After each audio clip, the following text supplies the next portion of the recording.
vision about existence, this word, this concept, this thing, existence. What is it? We say God exists. Okay, exists, but you don't know what existence is. So how do you say God exists while you don't know what existence is? This exists because I touch it, because I see it, I smell it, I hear it. But God exists in a totally different sense, right?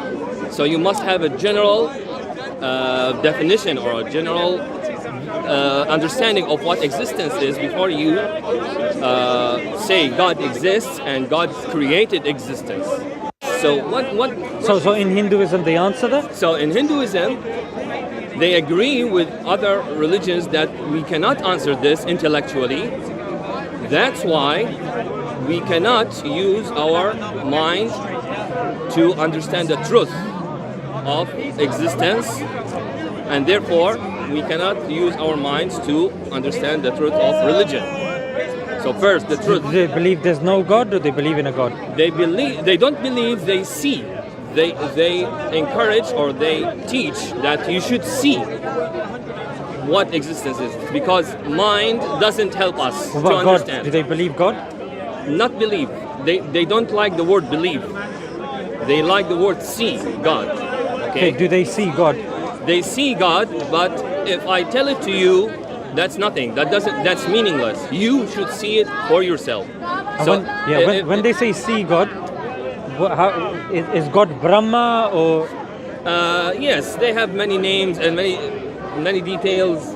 Do you believe in Brahma? Yes, Brahman is existence. You've seen Brahma, yeah? I haven't.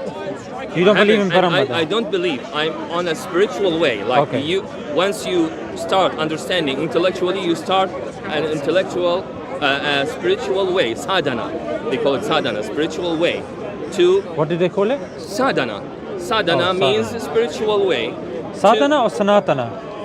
Not Sanatana. No, Sanatana is the name of Hindu religion. It's different. But okay. Sadhana means the way you start moving spiritually in your life to go beyond this mind that is blocking us from understanding what existence is.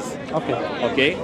So, and we say that going beyond mind involves rituals, worship. It can involve 1001 thing. You do rituals as well? I haven't started yet, but I'm still learning. Okay. You do Murti Puja? Murti Puja? No. I'm following Advaita Vedanta doctrine, which focuses on philosophy. Okay. Focuses on philosophy. So there are many pathways. There are many ways in Hinduism, including Islam. Even Islam is considered as a way to God, a legitimate way to God. Idol worship. Idol worship. Islam. No, I'm talking about Murti Puja, isn't it? And I assumed you said that Murti Puja is something that takes you to God in Islam as well. Oh, no. Okay. I mean, even Islam, even Christianity are considered in Hinduism, within Hinduism, as one of the paths to God. Right. So, but they are paths beyond mind. They are not intellectual. They are not concluded by logic. So if it's not by logic, you're saying, am I correct to assume that you mean by experience? It is through your experience that you see God? Yes, by experience and something deeper than experience, which is the annihilation of the ego. Actually, the sadhana, the spiritual way, is a process, a long process, a lifelong process of annihilating the ego. The ego involves the mind, the character, the identity that is given to us by society. All of this is blocking us from knowing what existence is. So my question is, in Islam, isn't it a legitimate question to ask what existence is before we decide whether there is a God or not? You can ask any question you want. In Islam, you can ask any question you want, but then the answering of the question or the absence of the question from the argument that I'm going to posit to you doesn't necessarily conclude the absence of a God or a deity. Of course. No. That's what I would say. Exactly. Like the absence of evidence is not the evidence of absence. Exactly. So just because a person can't necessarily explain existence, that doesn't necessitate that there is no end to the contingent chain. And I'll tell you what I mean by that. Like if I'm kind of speaking to you as a skeptic, if you're a skeptic, would you accept that you exist? Of course. Would you accept that there is existence? Of course. So in philosophically, there's three types of existences. There is an impossible existence, there's a contingent existence, and there is a necessary existence. Exactly. We are contingent existence. So we rely on something else. Yes. That relies on something else, that relies on something else, and it goes on. Now here's the question that I posit. Can you have an infinite regress of dependent things? Both are impossible. Infinite and finite regress. Both have contain a logical fallacy. If you say infinite regress, that's impossible. Yeah. There must be a finite final cause, right? Yeah. But if you accept the final cause, you're breaking the other law of cause, the law of cause and effect, right? But this isn't the argument of causation. This is the argument of contingency, where we're just talking about existences. This transcends cause and effect, because cause and effect is something that's questioned even in science as well. That it's again taken on face value. It's kind of seen to be an axiom of things. However, contingency, when we rely on something that relies on something that relies on something, like you said, it would be an absurdity to assume that it goes on. The only if it's not existent, if it's not contingent, if it's not impossible, the only other thing at the end of the chain has to be a necessary existence. Yes. Logically, rationally, the inference to the best explanation tells us there has to be a necessary existence. But the necessary existence contradicts with the logical law of cause and effect, right? But that's why I'm saying even the law of cause and effect comes under question when infinite regress of dependencies doesn't come under as much question and critique as a cause and effect does. That's why I told you that both options, both ways contain a fallacy.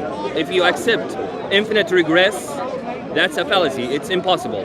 Infinite regress is impossible. What's the fallacy that you said in the other one? And the other that there's a necessary existence. It will demolish, or it will contradict with cause and effect, because this necessary existence will not have a cause. When you say it's fallacious, are you referring to modal logic? Because in modal logic, it's not fallacious. Why? Because in modal logic, you've got contingent, you've got necessary, you've got impossible existence. In modal logic, it'll be if P, then Q, P, therefore Q. It falls well within that pattern, and you've got the three types of existences, which again are in modal logic. Then when you look, of course, in philosophy as well, you've got the likes of Aristotle, Leibniz, and Avicenna and the likes. So this hasn't come into... there's never been an issue when it comes to the logical and the reasonable nature that there is a necessary being. It's the first time I'm actually coming across it. The issue has only been that, you can have an infinite regress. That's the only kind of alternative to that. To say that that's fallacious, I'd want to know how that's fallacious. Just because at the beginning you say, like we say, there must be a cause for every effect, right? No, that's not right. Cause and effect is a different argument. That's the argument from causation. I'm talking about the argument of contingency. That's something different. That's to do with modal logic. Okay, but the necessary existence. Yeah. You're talking about the prime mover. That's the Aristotelian argument. That's to do with the prime mover. Exactly. I'm not talking about that. This is different. This is to do with dependencies and modal logic.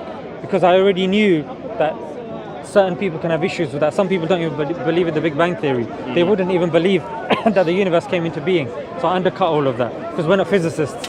What was the point of us going into that? But, go ahead. Let's come back to my basic question. I'll give you an example, yeah? Because we sometimes understand things through examples. If I was to throw something over there, and I had to ask permission from him, he had to ask permission from him, he had to ask permission from him, and it went on for infinity. the permission, I wouldn't ever get to throw the ball.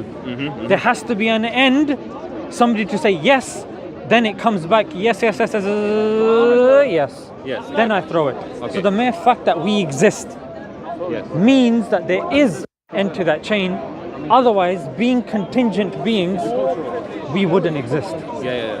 But our very nature relies on this predication that there is a necessary being. Go ahead. But you are talking to someone who is a theist. I'm a Hindu. I am not an atheist. So I believe in God anyway. But we have a different, totally different approach. What the approach is, we don't know what existence is. And I'm asking you, according to Islam, according to Prophet Muhammad, did Prophet Muhammad say what existence is before he tells you that God exists, that there is a creator who gave existence? What is existence? So when you talk about existence, yes, what do you mean? Like, what is existence? Because I can tell you existence is being conscious and living. Existence could be, like Descartes said, I think, thinking. I think, therefore I am. Then Wittgenstein will say language. So there's different kind of, oh sorry, let me just plug that on here. So that's why I'm saying that, look, when it comes to existence, that there's various answers of existence, and very nice. and there's different kind of ways people will kind of unpack that and approach that. However, the point still stands. There's something even basic to existence, which is the necessary being or the necessary existence. That's something that all existence that we see and understand around us relies upon. This oneness, this necessary being who's independent, who's eternal, who has will, who has power, immeasurable power, who's intelligent. So that's what we're saying, that look, these questions are fantastic, and there's some questions that if a tree falls over and there's no one here to hear it, does it make a sound? Now that's fantastic. That can be debated and that can be discussed. However, coming to God is more fundamental to everything. These sorts of questions don't interfere when it comes to the existence of God. And now when we're dealing with the existence of God, you said your name is Abdul? Abdul Qadir. Abdul Qadir. So when it comes to the existence of God, now we need to determine that if God is bridging that gap from his immeasurable knowledge to our limited knowledge, now we're dealing with scripture. How do we determine which scripture came from this necessary being? Number one. Number two, the rishis or the prophets. How do we look at the criteria about which of them came from God and which teachings we can kind of go to that will be incorruptible? That's why something that's fundamental to everything. Like, I agree with what you said, because when you were talking about the ego presupposes a being presupposes existence, and again we're in a loop again. When you said, look, that the ego is something that's the most fundamental. I'm saying the most fundamental of the fundamental is a necessary being upon which any idea or any conception relies upon. That is the necessary being which logic has no issue with, the philosophers have no issues with, all the dharm, the Sanatan dharm, Christianity, Judaism, Sikhism, Islam, they have no issue with. The issue then comes with scripture. With which scripture is it? What's the criteria of that scripture? And then now you'll have certain people that might be atheists, or certain people that will believe and will want empirical evidence. Some people will want experiential evidence. Now we need to determine, okay, evidence. What sort of evidence do we look at? Scripture. You're telling me scripture? Do you have evidence of that? Do you see where I'm going? Yeah. Okay. But please, you said that there are many visions or opinions about what existence is. Yeah, depending on the questioner, depending on the answerer, depending on the context. So basically, this means that we don't know what existence is. We don't know for sure, we human beings, we rational beings, we don't know what existence means.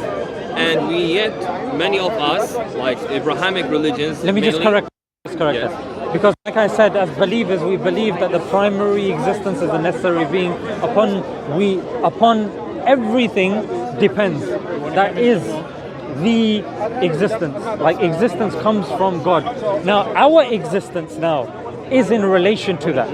It's contingent. Like, we are we are dependent beings, and our existence, the purpose of the existence, about who are we?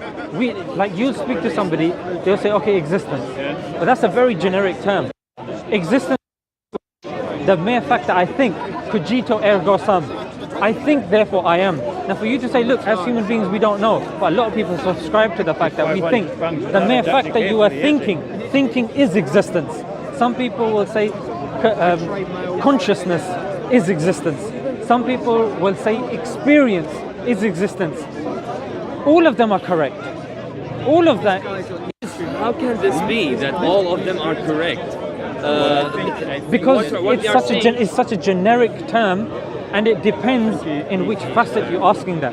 If for example, I say from numbers between 1 and 10, add that to numbers between 90 and 100. Now, because I'm leaving a big barrier to entry from 1 to 10, and then from 90 to 100, I'm going to get various answers. If I say 1 plus 1, so if you say, what is existence to you? What is existence to Islam? What is existence to so-and-so? Okay. What is existence to this? So what you're doing is narrowing it down. What is existence in terms of the metaphysical? What is existence in terms of a banker, at work, doing taxes for somebody? Do you see? Yeah. You're saying that there are multiplicities of experiencing existence for everyone, right? I'm saying it's context-based. Like in philosophy, I gave you the example that there are 3 types of existence. Yes, I see. That's what existence is. But these are types, but not what existence is. These are classifications, descriptions, right? Yeah. But it's not the definition of what it is. First, we define it, then we classify it, we give it some descriptions. Description is not defining, right? So I'll tell you. Because I exist, you exist, and God exists. Yeah. God exists. In what sense? Okay. Do we have the same type or kind of existence? What do you want defined? A necessary existence or contingent existence? Existence as such first. Necessary, yeah? Existence as such must be defined first. Then we talk about types of existence. We can define types of existence. Necessary is a type of existence. Contingent existence is a type of existence. But what in the first place is existence, that is the main question. I don't think that's the main question. Because if you say God exists and we don't know what existence is, Is there? Huh? Is there? Yeah. Is there, it means, right? God No, exists. is there. Not exist. God is there. Okay, so you're replacing the word exists by the word is. And this No, doesn't with there, change. there. Is there, but there must be interpreted metaphorically, right? It's not in a place. There is not a place, right? It's not a place, not a time, right? God, yeah. So God is. At least we say yeah, God exists. God exists. It means God is. Yeah. Right? This is so we are replacing So exist what's the with opposite? is. So either something doesn't exist, i.e. it's not there. Yes, something is not. Yeah. Right? There cannot even be types of existence actually. They actually can. They cannot. Because if you say contingent existence. Okay, let me give you an example. So when I asked you initially, do you believe you exist? You gave a very quick answer. You said yes. Yes, of course. But what is existence? I don't know. No, but you should. This is the miracle. How can you say you exist then? This is the miracle. No, but how can you say you exist if you don't know what it is? Why did you say yes? Because I am in it. I don't know it by intellectual thinking. I know it. No, but I know that according to your standard, if you can't define it, then this is we the need to mistake go- of Descartes. Descartes didn't realize that we know that we exist not by thinking. How can you say that I conclude that I exist? Descartes had many other fundamental problems. Existence That wasn't the only precedes, problem. as the existentialists say, existence precedes No, thinking. but coming back to this point, Abdul Qadir, when I said, do you exist? You I said, know it not by thinking. I know it Then what is it then? by being it. That is. But what is it? It's self-evident. Yeah, there you go then, isn't it? Existence is self-evident, but we don't know it by But you our can't minds. define it though. No. Where So do you you can't see define it? it. Where do you see it? By not being able to define it, it means that we cannot know it by doubt. intellectual, Doubt. right? By Doubt. reason. Does That's what that it mean means. it's not important? Does that of mean course, it's not? no, it means the opposite actually. On the contrary, it means it's the most fundamental thing we must know before we start using our reasons to know anything else. But like you said, if you don't know it, does that mean you can't question and you can't progress without knowing that? That would make it an axiom. You cannot, you cannot conclude intellectual certainty from, for example, God exists and things like that. These are intellectual analysis. So you're coming to the inference for the best explanation, yeah? I see the Creator as not the best explanation. The inference, you're inferring, yeah? Yes, but You're inferring that you exist. no, I'm not inferring. I'm saying that I didn't know it by reason, by inferring. I know it. I know it by being it now. What is that? By in order to isness. What say is- balance, I- we have to How do you know? How do you know you're not plugged If I into? say it to how do you- you know you're not plugged into, like, you're not a brain in a vat, or you're not plugged into a computer system? This is something I cannot say that I know for sure. It's So you I- could be in a machine. yes, This could all be like a simulation. yes, of course. Then why did you say you exist then? I exist. You said Not you in- know. Wait, no, wait. I exist, but not talking about as matrix. I don't know existence by touching it, by senses. I don't know So existence how do by you know touching it? Then again, it comes By back senses. By What you are senses. saying- Yeah. Which sense? Which sense? By existing. I know existence by existing, not by senses. Listen, Yeah, but- what you but- saying? You what saying you're- you but know? Pardon? No, knowing. Yes. Do you know what knowing is? Knowing Yes. is Knowing knowing is existence experience. is Mama, he self-evident. experiences It's feelings. not knowing Feeling, by which something. feeling? Which feeling? I know it by it. So you're saying Do you can't- understand? I know No. it by it. Knowing existence is by existence So you itself. accept self-evident things, and you can still progress. And you know it by it. Self-evident things Which are feeling? known Which by feeling, them. sir? Which by feeling? it. But what's it, though? That's why they are Which feeling self-evident. do you know? Well, Because I would you argue, know them by them. but I would argue existence Which sense? would be self-evident. But you had an issue with that at the beginning, and when I asked you that same question, What you, yeah, like, do you exist?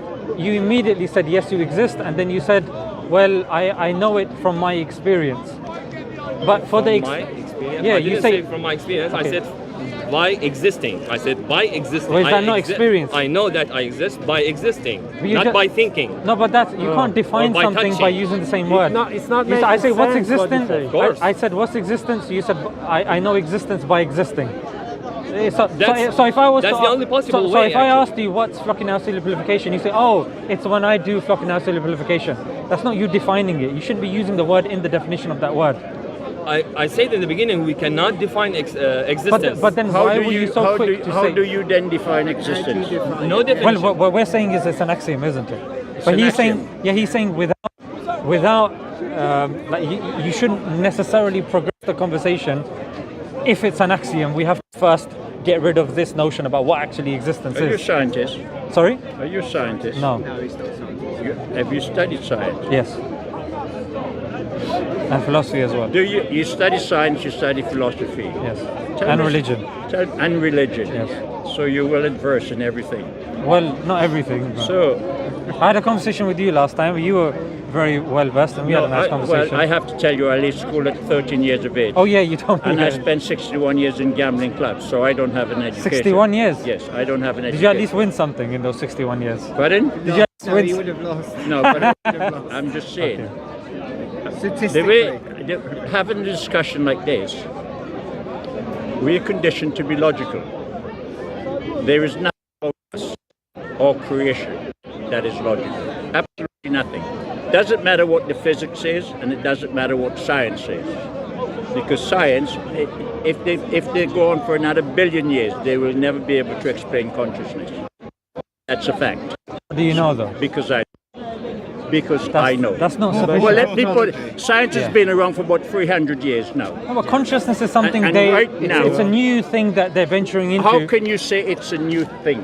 How can you Because put it down as a consciousness new- studies have just started somewhat recently Like in the last 15 odd years. Oh, don't say that. Like I don't want to fall into God of the gaps No. fallacy and Oh, just please, don't because say- science can't don't- answer this, don't say therefore that. it's Consciousness is mentioned in the Upanishads. In the I'm Upanishads an interpretation of consciousness. No, as no, you no, no. mentioned. It's consciousness mentioned in the Upanishads 500 or 300 years What does it before, mention? before AD. What does it say? It says in some of the Upanishads, it says consciousness is Brahman. Brahman is consciousness. Existence is consciousness.